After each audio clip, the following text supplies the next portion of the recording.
నమస్తే. ఇప్పుడు మీరు చూడబోతున్న వీడియో ఖచ్చితంగా మీకు ఉపయోగపడుతుంది, నచ్చుతుంది కూడా.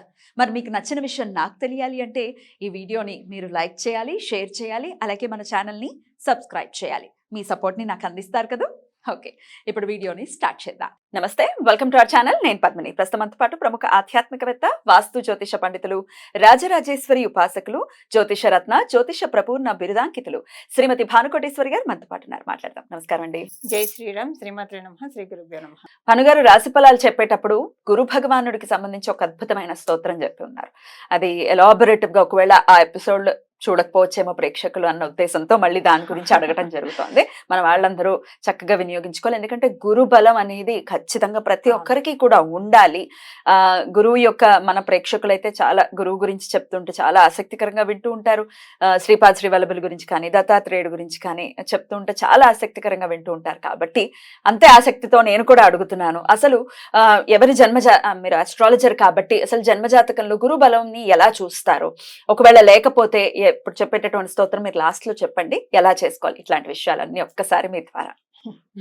గురుబలం ఎలా చూడాలంటే ఎవరి జన్మ జాతకంలో అయినా ధనుసు రాశిలో కానివ్వండి, మీన రాశిలో కానివ్వండి, లేదా కర్కాటక రాశిలో గురు భగవానుడు ఉన్నా, లేదా ఆ రాశిలో లేకపోయినా సరే వర్గోత్తమంలో గురు భగవానుడు ఉన్నా, ఉదాహరణకి ఆయన సింహరాశిలో ఉన్నాడు అనుకోండి, వర్గోత్తమంలో ఉన్నాడు అనుకోండి, అప్పుడు కూడా గురుబలం ఉన్నట్లు మనకి లెక్క.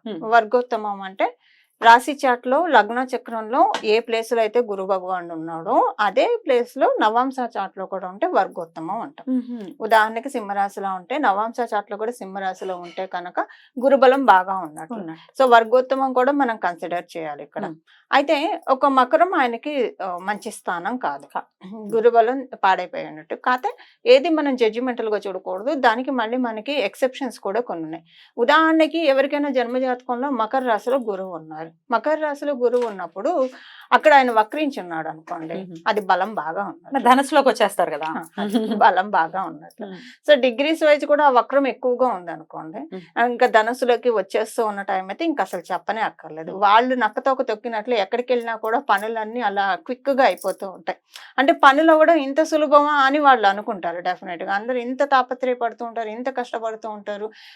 ఒక్క మాటలో గురు భగవానుడు గురించి చెప్పాలంటే పద్మని, ఆరాట పోరాటాలు లేకుండా మనకు అన్ని జీవితంలో సమకూర్చి పెట్టే ఒక కామధేనువు గురు భగవానుడు కూడా. ఆయన యోగించని స్థానాల్లో ఉంటాయి. ఏ ఏ స్థానాల్లో ఉంటే యోగించరు? మకరం అని చెప్పారు. మకరంలో వక్రించి ఉంటే యోగిస్తారు. అదే అయితే ఆయన ఏ స్థానంలో యోగించే స్థానంలో లేకపోయినా ఆయన దృష్టిని యోగిస్తాయి. ఉదాహరణకి మకరంలో ఆయన ఉన్నాడు అనుకోండి, పంచమ దృష్టితోటి వృషభ రాశిని చూస్తాడు. సో వృషభ రాశి వాళ్ళకి ఏ స్థానం అయిందో అక్కడ వాళ్ళకి బాగుంటుంది. ఉదాహరణకి కర్కాటక లగ్నంలో పుట్టారు అనుకోండి, గురుడు మకర రాశిలో ఉండి అక్కడ చూస్తే డబ్బులు బాగా ఇస్తాడు. ఆరాట పోరాటాలు లేకుండా డబ్బులు దాచుకోవడానికి, డబ్బులు రావడానికి, వీళ్ళు ఏదన్నా ఖర్చు పెట్టాలనుకున్న దానికి అన్నిటికీ వీళ్ళ మాట అందరికి స్వీట్ గా అనిపిస్తుంది. నోట్లో పంచదార వేసుకొని మాట్లాడుతున్నారు అన్నంత చందంగా వాళ్ళ స్పీచ్ అనేది ఉంటుంది. సో ఇలాగా ఉంటుంది అనమాట. ఆయన దృష్టిలు బాగా ఇంపార్టెంట్. 5వ స్థానాన్ని చూస్తాడు, 7వ స్థానాన్ని చూస్తాడు, 9వ స్థానాన్ని చూస్తాడు. లగ్నం నుంచి కదా ఆయన ఉన్న రాశి నుంచి ఆయన ఏ రాశిలో ఉంటారు వాటిని బాగా చేస్తాడు. ఆయన ఉన్న స్థానంలో కొంచెం ఇబ్బందులు వస్తాయి. అది ఏ స్థానం అయితే ఆ స్థానం ఇబ్బంది వస్తుంది. అక్కడ ఆయన కంప్లీట్ గా రిజల్ట్స్ ఇవ్వలేడు. అదే మెయిన్, రిజల్ట్స్ ఇవ్వలేడు. ఇప్పుడు కొంతమంది పాపం ఎంత ప్రయత్నం చేసినా లక్ తోడవ్వదు, కష్టపడుతుంటారు, లక్ తోడవ్వదు. గురుబలం లేకపోతే లక్ తోడవ్వదు. అంతే, లక్ అందరికి తోడై ఉండాలి కదా అంటారు కదా. ఎంత హార్డ్ వర్క్ చేసినా కూడా కాలం కలిసి రావాలి, అదృష్టం ఉండాలని చెప్పి. అదృష్టం ఎవరికి ఉంటుంది? గురుబలం, శుక్రబలం ఉన్న వాళ్ళకి ఉంటుంది. అలాగే ఎఫ్లిక్షన్స్ లేని చంద్రుడు బలం, మెర్క్యూరీ స్ట్రెంత్, వీళ్ళంతా శుభగ్రహాలు అంటారు. వీళ్ళ స్ట్రెంత్ బాగా ఉంటే అదృష్టం బాగా ఉంటుంది. అలా ఇప్పుడు ఇంకా పనికి అంటే ఆయన ఏ స్థానాల్లో కంఫర్టబుల్ గా ఉండడు అంటే కనుక యాక్చువల్ గా 3వ స్థానం మారక స్థానం అని చెప్తుంది జ్యోతిష శాస్త్రం గురు భగవానుడికి. బట్ అక్కడే మనం కొంచెం ఋషి ఎందుకు అలా చెప్పారు, మనకి పరాశర మహర్షి ఎందుకు అలా చెప్పారని కొంచెం డీప్ గా వెళ్తే కనుక 3వ స్థానం పరాక్రమ స్థానం. ఈయనని స్కూల్లో తీసుకెళ్లి కూర్చోబెట్టాలి, లేదా ఒక దేవాలయంలో తీసుకెళ్లి కూర్చోబెడితే శాస్త్రాలకు సంబంధించిన విషయాలన్నీ చక్కగా చెప్తాడు, జ్ఞానాన్ని ప్రసాదిస్తాడు. ఆయన బార్డర్లో కూర్చోబెట్టి నువ్వు మందు తాగు, మాంసం తిను, వచ్చిన వాళ్ళని చంపు అంటే ఆయన చెయ్యలేడు. ఆ పనులేమో ఆయన చెయ్యలేడు. అందుకని చెప్పి 3వ స్థానం మారక స్థానం. కానీ 3వ స్థానంలో గురు భగవానుడు ఉంటే సౌభాగ్య యోగాన్ని కూడా ఇస్తాడు. అద్భుతం. ఆయన 3వ స్థానంలో ఉండి ఏ ఏ రాశుల మీద దృష్టి పెడతాడు? ఎందుకు మా సౌభాగ్య యోగం అని చెప్తున్నాను? ఏ ఏ రాశుల మీద దృష్టి పెడతాడు? మొదటగా పంచమ స్థానం. పంచమ స్థానం అంటే 7వ స్థానం. అంటే ఇప్పుడు ఉదాహరణకి మేషరాశిని మనం తీసుకున్నాం. కాలపురుషుడు కుండలి కదా. ఓకే, మేషరాశిని మనం తీసుకున్నాం. మేషరాశి వాళ్ళకి మిథున రాశిలో గురు భగవానుడు ఉన్నాడు అనుకోండి ఎగ్జాంపుల్ గా. 3వ స్థానంలో ఉన్నట్టు మారక స్థానం. కానీ సౌభాగ్య యోగాన్ని కూడా ఇస్తున్నాడు. అప్పుడు ఆయన ఏ రాశుల మీద దృష్టి పెడతాడు? అది న్యాచురల్ 5th హౌస్. ఆయన మిథునం నుంచి 5th హౌస్ అంటే తులారాశి. ఓకే, తులారాశి మీద దృష్టి పెడతాడు. పంచమ దృష్టి. ఇక్కడ పంచమ రాశి అయింది. మేషరాశి నుంచి అది 7వ స్థానం కదా. అర్థమైంది. 7వ స్థానం. అలాగే సప్తమ స్థానం మీద దృష్టి పెడతాడు. మేషరాశి నుంచి అది సప్తమ రాశి, నవమ రాశి అంటే భాగ్య రాశి, లక్ష్మి డబ్బునిచ్చే రాశి అన్నమాట. అలాగే నవమ దృష్టితోటి లాభస్థానాన్ని చూస్తాడు. అంటే మనకి కుంభరాశి నవమ స్థానం అవుతుంది మిథున రాశి వాళ్ళకి. ఇక్కడ మేషరాశి నుంచి చూసుకుంటే అది లాభస్థానం అవుతుంది. అంటే మీరు ఏ రాశి ఏ లగ్నానికి తీసుకున్నా తృతీయ స్థానం అంటే ఇవే ఉంటాయి, ఇంతకంటే ఉండదు. పంచమ స్థానం అంటే సప్తమ స్థానాన్ని చూసి, అంటే ఇవన్నీ కన్ఫ్యూజన్స్ లేకుండా సప్తమ స్థానాన్ని పంచమ దృష్టితో చూస్తాడు, సప్తమ దృష్టితో నవమ స్థానాన్ని చూస్తాడు, నవమ దృష్టితో లాభస్థానాన్ని చూస్తాడు, 11th ప్లేస్ ని చూస్తాడు. సో అప్పుడు మరి ఆయన దృష్టిలో మంచివి కదా. ఆయన ఎక్కడైతే దృష్టి పెట్టాడో ఆ రాశుల్లో అంటే ఆ రాశులకు సంబంధించినంత వరకు అన్ని ప్లస్లే ఆయన చేస్తాడు అనమాట. అందుకని సౌభాగ్య యోగం అని కూడా మనకి మన ఋషి చెప్పడం జరిగింది. పరాశర స్మృతిలో మనకి ఈ పాయింట్ ఉంటుంది. అద్భుతం అండి. మిథున రాశి ఇప్పుడు ఉదాహరణకి మిథున రాశిలో పుట్టిన వాళ్ళకి, కన్యా రాశిలో పుట్టిన వాళ్ళకి, లేదా మిథున లగ్నం కన్యా లగ్నంలో పుట్టిన వాళ్ళకి గురుడికి కేంద్రాధిపత్య దోషం వస్తుంది. వాళ్ళకి అనుకూలం కాదు. వాళ్ళకి గురుబలం అంటే పెంచుకోవాలని ప్రయత్నించకూడదు. పెరగదు కూడానా? అంటే ఆటోమేటిక్ గా వాళ్ళకి డివిజనల్ చార్ట్స్ లో బాగా ఉంటే పెరుగుతుంది, ఆటోమేటిక్ గా పెరుగుతుంది. ఇక్కడ ఏంటంటే కేంద్రాధిపత్య దోషము శుభగ్రహాలకి రాకూడదు. శుభగ్రహాలకి కేంద్రాధిపత్య దోషం మంచిది కాదు. సో అందుకే వాళ్ళు ఏంటంటే మిథున రాశిలో పుట్టిన వాళ్ళు, కన్యా రాశిలో పుట్టిన వాళ్ళు, మీన రాశిలో పుట్టిన వాళ్ళని, అలాగే ధనుసు రాశి పుట్టిన వాళ్ళని వివాహం చేసుకోకూడదు. అంటే ఒక్కొక్కసారి కొన్ని ఎక్స్ట్రీమ్ కాంబినేషన్స్ లో అది ప్లస్ అవుతుంది, ఎక్కడో బాగా కలిసి ఉంటాయి కనుక. ఇది సబ్జెక్ట్ కాబట్టి అనాలిసిస్ చేయించుకోవాలి. ఇలా మీలాంటి పండితుల దగ్గరికి వెళ్ళి తెలుసుకుంటే డెఫినెట్ గా అర్థం. ఎగ్జాక్ట్లీ. జస్ట్ పైన బ్రీఫ్ చేస్తున్న పాయింట్స్ ఇవన్నీ కూడా. డెఫినెట్లీ. అయితే ఇప్పుడు గురు భగవానుడు మరి ఇదంతా కొంతైనా దీని గురించి నాలెడ్జ్ ఉంటే ఒకంత అర్థమవుతుంది. మాకు అర్థం కాలేదండి, మాకు పెరగాలి ఎండ్ ఆఫ్ ది డే. ఇక్కడ నాది ఒక చిన్న క్వశ్చన్ అండి.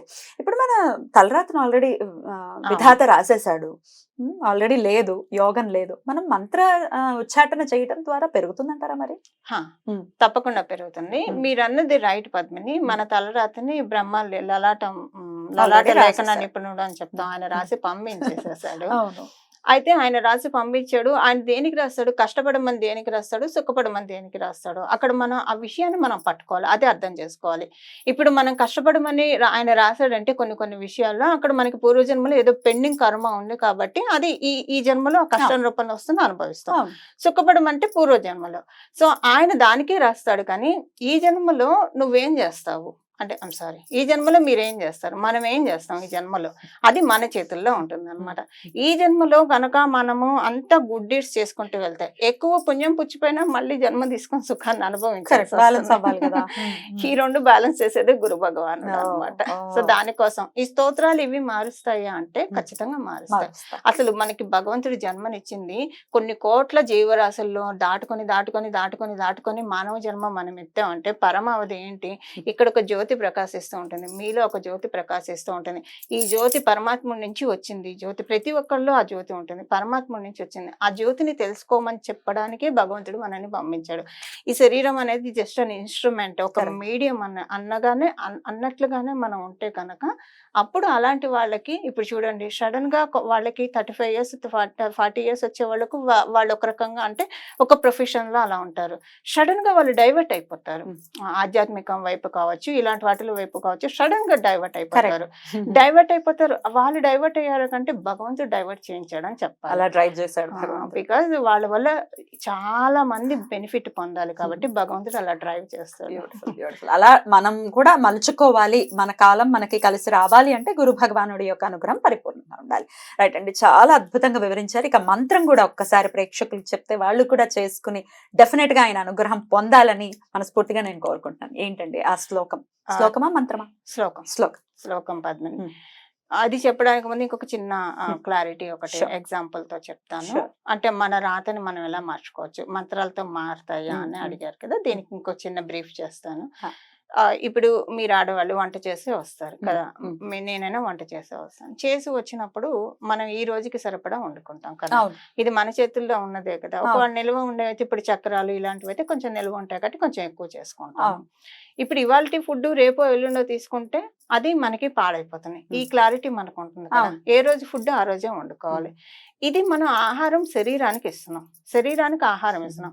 లోపల సోల్ ఉంది, దానికి కూడా ఆహారం ఇవ్వాలిగా, రిజర్వినేట్ చేసుకోవాలి కదా. We should rejuvenate our self. ఆ రిజర్వినేషన్ ఎలా జరుగుతుంది చెప్పండి? మంత్రంతోనే సాధ్యం అవుతుంది. మంత్రం, అంటే స్తోత్రం. ఆయన రాసిన రాతని మార్చుకునే అవకాశం కూడా అమ్మవారు ఎప్పుడన్నా మనకి సౌందర్య లహరి అదే కదా పద్మిని చెప్పేది. కొన్ని కోట్ల జన్మలు ఎత్తిన తర్వాత ఆ జీవుడి మీద అమ్మవారి మమకారం పెరుగుతుంది. పెరిగినప్పుడు అమ్మవారు తన వైపు లాక్కోవాలని చూస్తుంది. అలా అమ్మవారు ఎవరి మీద అయితే క్రీగంటి చూపు పెడుతుందో వాళ్ళు అనుకోకుండా దైవత్వం వైపు వచ్చేస్తారు. భగవంతుడు శ్లోకాల మీద దృష్టి పెడతాడు. ఇంకా అక్కడి నుంచి వాళ్ళ లైఫ్ అనేది 360 degrees టర్న్ అయిపోతుంది, చేంజ్ అవుతుంది అనమాట. చాలా బాగా చెప్పారండి, అర్థమయ్యేటట్టుగా. రైట్, ఆ మంత్రం ఆ శ్లోకం కూడా చెప్తారా? తప్పకుండా. ఇది నవగ్రహాల్లో బృహస్పతికి సంబంధించిన శ్లోకం. ఆయన్నే మనం గురు భగవానుడు, గురుదేవుడు అని కూడా అంటాము. చాలా మహిమాన్వితమైన శ్లోకము. ఈ శ్లోకంకి ఫలశ్రుతి ముందే చెప్తాను నేను. ఎవరైనా ఇంటర్వ్యూలకు వెళ్ళేప్పుడు టెన్షన్ పడుతూ ఉంటారు, అక్కడ ఎలా ఇంటర్వ్యూ చేస్తారు అని చెప్పి. ఆ టెన్షన్ లేకుండా ఈ శ్లోకం ఇంటర్వ్యూకి వెళ్ళే టైం, ఇంట్లోంచి బయలుదేరిన దగ్గర నుంచి ఆ ప్రదేశానికి వెళ్ళేదాకా ఈ శ్లోకం చదువుకుంటే ఇంటర్వ్యూలో చాలా కాన్ఫిడెన్స్గా రాణిస్తారు. వాళ్ళ ఫేస్లో తెలియని గ్లో వచ్చేస్తుంది, చాలా కాన్ఫిడెన్స్గా రాణిస్తారు. అలాగే ఎప్పుడైనా సంకట పరిస్థితులు ఎప్పుడైనా మనకి లైఫ్లో జనరల్గా తటస్థిస్తూ ఉంటాయి. అలాంటి సంకట పరిస్థితుల నుంచి ఆ ఊబిలోకి మనల్ని దిగిపోనీయకుండా గురు భగవానుడు పట్టుకొని పైకి లాగి అసలు ఆ బురద కూడా మనకి లేకుండా చక్కగా స్వచ్ఛంగా చేసి పక్కన కూర్చోబెట్టేస్తాడు. ఇలాగ రకరకాలుగా విద్యార్థినులకి ఎగ్జామ్స్ సక్సెస్ కోసం ఒకటని కాదు అన్నిటికీ అదృష్టం అనుకోండి. సో అర్థం అవ్వడానికి ఇంత ఎలాబరేట్ చేసి వృషభం చర్షనీనం విశ్వరూప మదాభ్యం బృహస్పతిం వరేణ్యం. వృషభం చర్షనీనం విశ్వరూప మదాభ్యం బృహస్పతి. భాగం చేసుకుందాం 21 సార్లు, చాలా సులభంగానే. ఒక 2 లైన్లు ఉన్నాయి అంతే, చక్కగా నాలుక కూడా చాలా సింపుల్ గా తిరిగే శ్లోకం ఇది. అని మీరు అన్నారు కదా, వింటేనే హాయిగా ఉంది, డెఫినెట్లీ ఉంది, పఠిస్తే ఇంకెంత హాయిగా ఉంటుంది అనేది అన్ఇమాజినబుల్. అది మనం అనుభవపూర్వకంగా తెచ్చుకుందాం. అద్భుతం అండి, చాలా బ్యూటిఫుల్ గా మాకు ఎక్స్ప్లెయిన్ చేసినందుకు కృతజ్ఞతలు తెలియజేస్తూ నమస్తే. ఈ అవకాశాన్ని నాకు మీ చేత గురు భగవానుడే కల్పించాడని నేను భావిస్తూ మీలో ఉన్న గురు భగవానుడికి నమస్కారం. మంగళం. నమో భగవతే వాసుదేవాయ.